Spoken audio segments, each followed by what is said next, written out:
উপনির্বাচনে ৬ আসনেই এগিয়ে তৃণমূল, তাহলে কি এবার ৬-৬? বাংলার ৬ কেন্দ্রে ভোট সম্পন্ন হয়েছে গত ১৩ই নভেম্বর।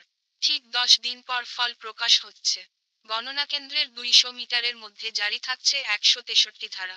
রাজ্যের ৬ কেন্দ্রের বিধানসভা উপনির্বাচনের ফলের দিকে নজর সকলের। প্রাথমিক ট্রেন্ড অনুযায়ী ৬ আসনেই এগিয়ে তৃণমূল। বিজেপির হাতে থাকা মাদারিহাটও হাতছাড়া হওয়া স্রেফ সময়ের অপেক্ষা। উপনির্বাচন হয় মাদারিহাট, সিতাই, তালডাংরা, মেদিনীপুর, নৈহাটি, হারোয়া কেন্দ্রে। দ্বিতীয় রাউন্ড শেষে বিজেপির হাতে থাকা মাদারিহাটে ১০,০০০ ভোটে এগিয়ে তৃণমূল।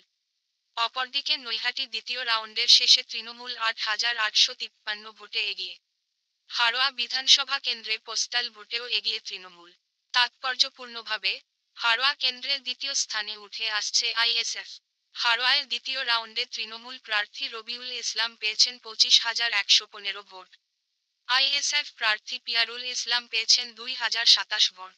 কংগ্রেস প্রার্থী হাবিব রেজা পেয়েছেন ২৫৯ ভোট। বিজেপি প্রার্থী বিমল দাস পেয়েছেন ৪৯২ ভোট। প্রবণতা অনুসারে, তৃণমূল প্রার্থী রবিউল ২৩,০৮৮ ভোটে এগিয়ে রয়েছেন। সিতাইয়ের দ্বিতীয় রাউন্ডের গণনা শেষে ২৫,৫২৭ ভোটে এগিয়ে তৃণমূল। আপাতত ধারেকাছে নেই বিরোধীরা। তৃণমূল প্রার্থী পেয়েছেন ২৯,৫৫৩টি ভোট। বিজেপি পেয়েছে ৪,০০৬ ভোট।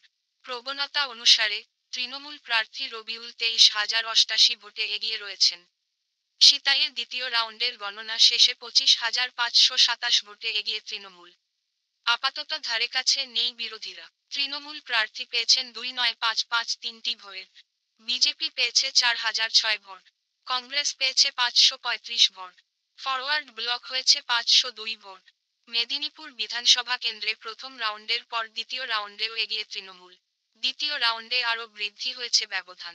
মেদিনীপুরে প্রথম রাউন্ডের পর তৃণমূল এগিয়ে ছিল ১৫৮৩ আসনে। দ্বিতীয় রাউন্ডের গণনার প্রাথমিক প্রবণতা অনুসারে ৫,৮৩৬ আসনে এগিয়ে তৃণমূল।